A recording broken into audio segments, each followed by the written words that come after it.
2024년 5월 2일 날 저에 대한 재심이 열렸습니다. 재심 판결을 내린 날이었죠. 어떤 사건이냐면 1980년 서울의 봄 당시 제가 행했던 일련의 집회와 시위가 계엄포고령 위반이라고 해서 군사법정에서 징역형을 선고받고 수감된 적이 있었는데요. 제가 재심 신청을 작년에 했고 5월 2일 날 재심에 대한 결심 선고공판이 열렸습니다.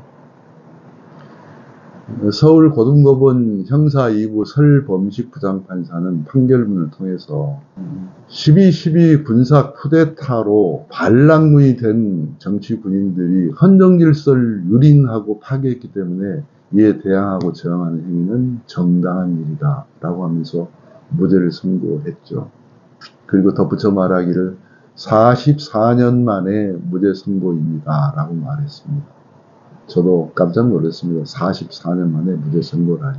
사실은 저는 재심 신청을 하지 않으려고 했어요. 왜냐하면 이미 12.12가 군사 쿠데타로 규정되었고 또 많은 사람들이 재심 신청을 해서 무죄를 받고 있는 상황이었기 때문에 제가 굳이 개인적으로 다시 재심 신청을 할 필요가 있을까라고 생각해서 재심 신청을 하지 않았습니다.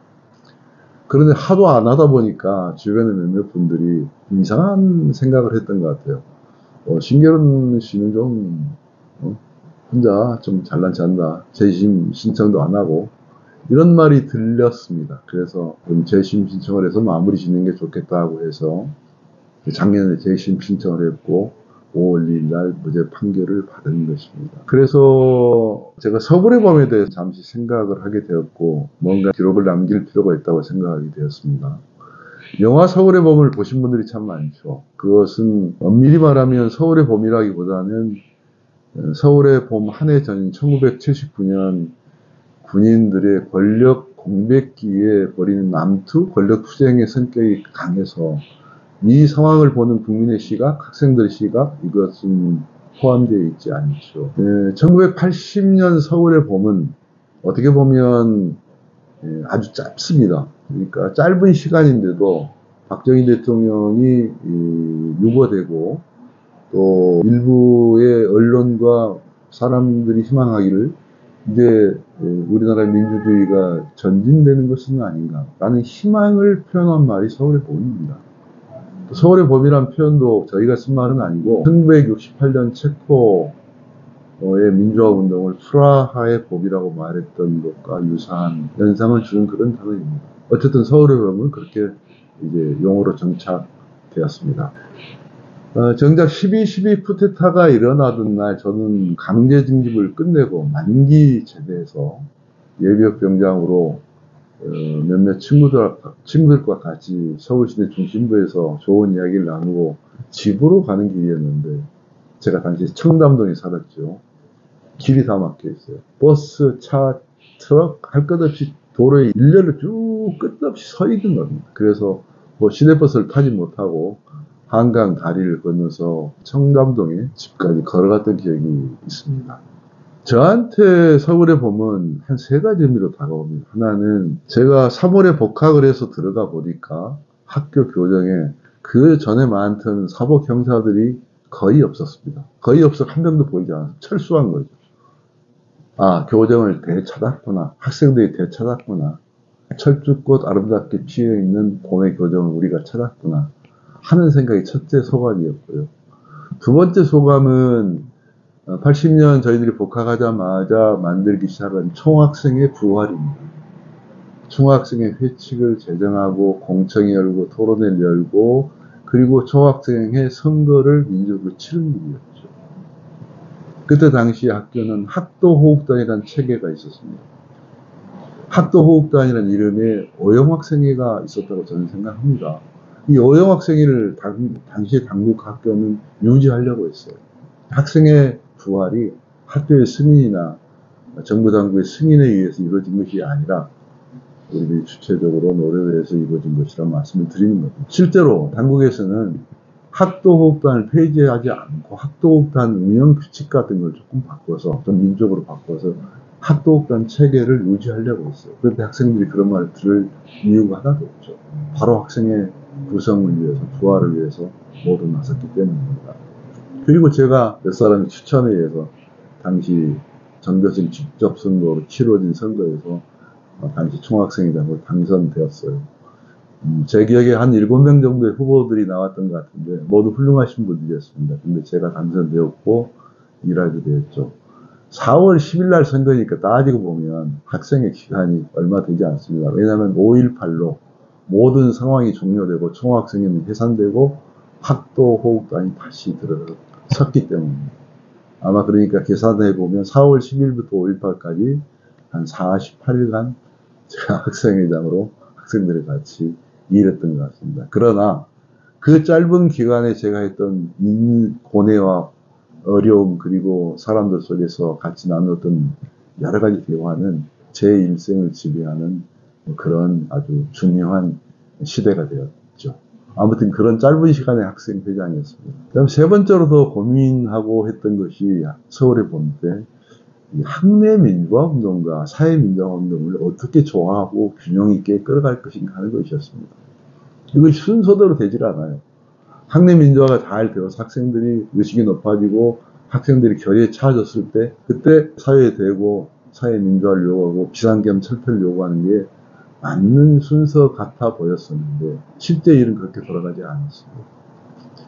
왜냐하면 12월 12일 날 일부 정치부인들이 전두환을 필두로 해서 이미 물밑에서 권력을 장악하고 박정희의 독재 체계를 그대로 이어가려고 하는 꿈을 가지고 실천하고 있는 이런 상황에서 민주화라고 하는 것, 학내 민주화라는 게 무슨 의미가 있나? 이 문제를 해결하지 않고는 학내 민주화도 없다라고 생각하는 것이 점차 설득력을 얻게 되죠. 그래도 사람들은 기대했습니다. 설마 부인들이 또 나설까? 이제 민주주의 해야지. 이렇게 생각하는 사람들이 꽤 있었지만 부인들은 그런 걸 아랑곳하지 않았죠. 이런 상황이 계속되다 보니까 우리가 학내 민주화에 머무를 수는 없었던 것입니다. 그래서 결국 5월로 들어가게 되면 각 대학들이 이런 문제로 고민하고 토론하고 하다가 점차 이제 집회나 시위를 많이 하는데 그래도 총학생 회장단들이 모여서 당분간 교내 시위를 원칙으로 한다는 원칙을 정했기 때문에 교내에 머물면서 집회나 시위를 감행했던 것이죠. 그러던 5월 13일 날 고대에도 내부적으로 민주화 대장정이라는 이름으로 교내에서 집회와 시위를 하고 있었던 그 날입니다. 그날 저녁에 저희 고대 학생회장실에 서울 시내 30여 개 대학 학생들이 모였습니다. 그날 갑자기 모인 건 아니고 이미 모이기로 예정되어 있었습니다. 그때그때 현황이 생기면 모여서 어떻게 행동 통일을 할 것인가를 의논하게 되었죠. 이 모임에 앞서 제가 일부 학생회장단들과 비공개로 약간 교감을 나눴습니다. 이제 교내 시위로 머문 건 한계에 도달했다. 이런 정치상을 고려해 볼 때, 정치군인들의 움직임을 고려해 볼 때 밖으로 나가서 정치군인들의 퇴진과 비상계엄 해제를 국민들에게 직접 설득하지 않으면 의미가 없어졌다. 이제 교내 시위를 접고 가두고 나가자는 뜻을 전달했고 다 공감했습니다. 이런 뜻에 공감한 대표적인 학생회장들은 서울대학교 심재철 학생회장과 유시민 대의원 회의의장 그리고 안숙 이화여자대학 학생회장, 형란옥 숙명여자대학 학생회장, 윤여현 회장님 등 여러 사람들이 있었습니다. 그분들은 거의 대부분이 저의 뜻에 또 그분들의 뜻에 서로 공감하게 되었죠. 회의 벽지에서는 그런 의지를 꺼냈습니다. 이제 교내 시위 원칙을 접고 가두 투쟁으로 나갑시다. 바로 내일 각 학교는 오전에 학생들에게 그 뜻을 전달한 집회를 갖고 학생들의 동의를 얻어서 가도로 진출합니다. 목표는 서울역입니다. 이렇게 의견을 제안했고 모든 학생회장들은 반대 없이 그 안을 수용했습니다. 정말 비장한 학생회장단들의 모임이었습니다.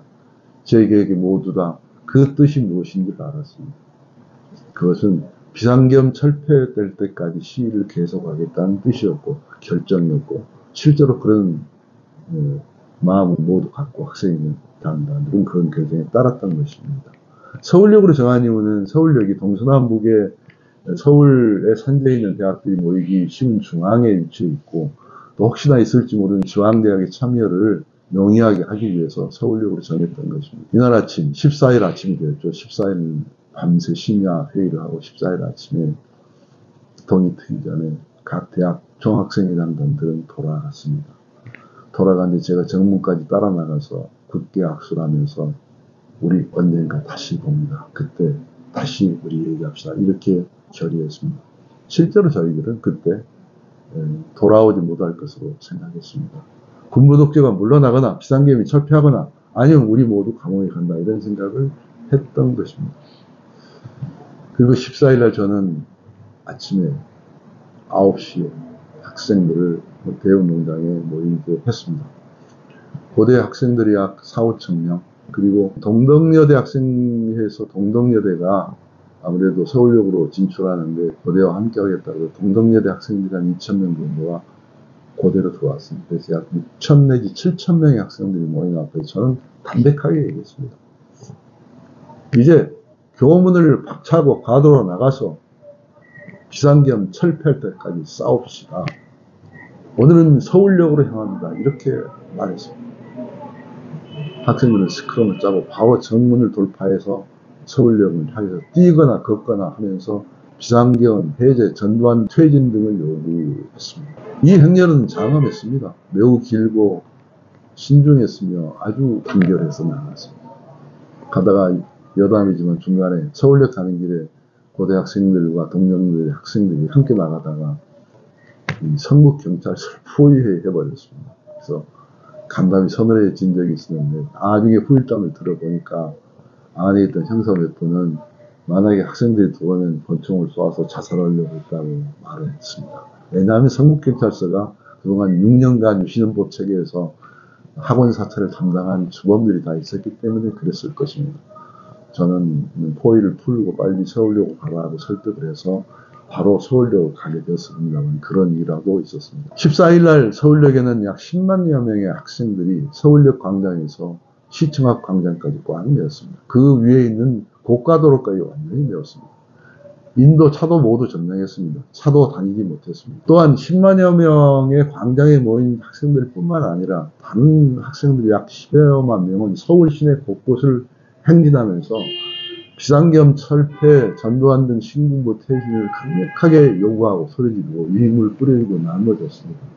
그러니까 서울역 앞에 모인 사람들이 약 10만, 그의 서울 시내에서 유인물 작업 등의 대국민 홍보를 하던 사람들이 10여만 명에서 도합 한 20만 명이 그날 시위에 참여한 것으로 생각됩니다. 이렇게 14일 날, 15일 날 연일 시위가 계속되었죠. 14일 밤은 각자 대학으로 돌아가서 토론회 등으로 밤을 새고 15일 날 다시 학교를 출발해서 서울역으로 모이거나 아니면 개인적으로 서울역에 모이는 이런 집회가 연이틀 계속된 거죠. 저는 상황실에 있다가 너무 상황이 궁금해져서 저는 뭐 현장 그런 생각이 현장이 궁금해져서 오후 2시경부터 이제 현장으로 나갔습니다. 서울시청 앞으로 나갔죠. 나가서 경찰과 대치하고 있는 대치선 바로 앞에서 시위에 합류했습니다. 제가 처음에 갔을 때 경찰 바리케이트 대치선과 학생 시위대 앞부분과 약 100m 정도 차이밖에 없었죠.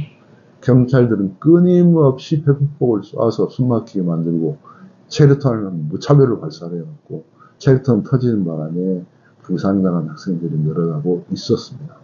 그래도 학생은 숫자가 압도적으로 많았기 때문에 점차 밀면서 앞으로 전진하고 있었죠. 이런 상황에서 15일 날 제가 한순간 어떤 걸 페퍼포구 안개 연기 속에서 어떤 걸 봤습니다. 한 사람이 허름한 차려는 한 사람이 시내버스였던가 경찰버스였던가 잘 기억이 안 나는데 버스 안으로 문을 열고 들어갔습니다. 그리고 운전석에 앉더니 엔진을 걸었습니다. 그리고는 바로 차를 경찰 바리케이트 쪽으로 돌진했습니다. 차가 돌진했습니다. 그리고 꽝 소리와 함께 비명이 들고 얼른 보니까 안개 속에서 그분은 운전했던 그분은 페퍼포구 연기 속으로 사라진 일이 보였습니다. 저는 불길한 생각이 들었습니다. 이게 뭐지? 저건 누굴까? 이 상황이 뭘까? 하는 불길한 생각이 들었죠. 나중에 보니까 사망자가 생겼죠. 경찰 쪽에서. 하여튼 그때는 그런 상황이었고 그런 상황을 본 사람은 일부 학생들 뿐이었고 나머지는 되게 보지 못했죠.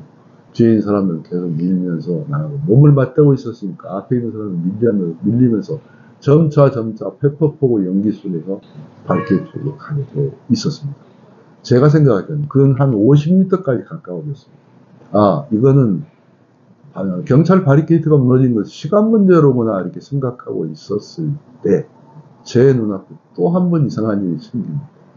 갑자기 바리케이트를 방어하던 경찰들이 경찰들이 길가에 그 자리에 전부 앉는 것입니다. 그리고 페퍼포구 발사가 중지되고 체류탄 발사도 중지되었습니다.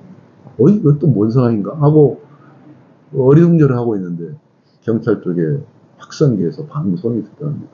학생 여러분, 오늘 시는 여기서 중단하고 돌아가기로 학생 대표가 결정했습니다. 속히 학교로 돌아가시기 바라겠습니다. 또 귀가하시기 바라겠습니다. 이런 방송이 여러 차례 나오는데 전진에 가던 학생들은 이상한 상황이 생긴 것 때문에 이해를 못하고 어리둥절하고 있습니다.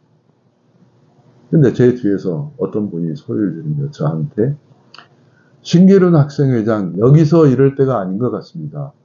빨리 가보세요. 학생회장단 모임에 빨리 가보세요. 이렇게 말하는 겁니다. 저도 모르는 학생회장단 모임이 있단 말인가? 이런 생각이 들어서 지금 어디서 누가 모여 있는데요? 이렇게 물어봤더니 서울역 광장 바로 옆에 서울대학에서 제공한 미니버스 안에 전국의 서울 시내 학생회장단 대표들이 모여 있다고 합니다. 빨리 가보세요. 그런 거고. 그래서 저는 시청 앞에서 다시 방향을 180도 돌려서 몸을 돌려서 인파석을 뚫고 지나가려고 하니까 잘 뚫어지지가 않아요. 그러니까 옆에 있던 학생 10여 명이 길을 터주는 겁니다. 학생들이 미안하면 미안합니다. 길 좀 양보해서 이렇게 해갖고 겨우 뚫고 나가서 이른바 서울대가 제공한 미니버스, 작은 미니버스 앞에 도착하기까지 걸린 시간이 한 40분, 50분 정도 걸렸던 것 같습니다. 그리고 서울역 앞에 세워진 미니버스 앞으로 제가 가서 했던 이야기들과 그 위에 전개된 일은 다음 시간에 말씀드리도록 하겠습니다.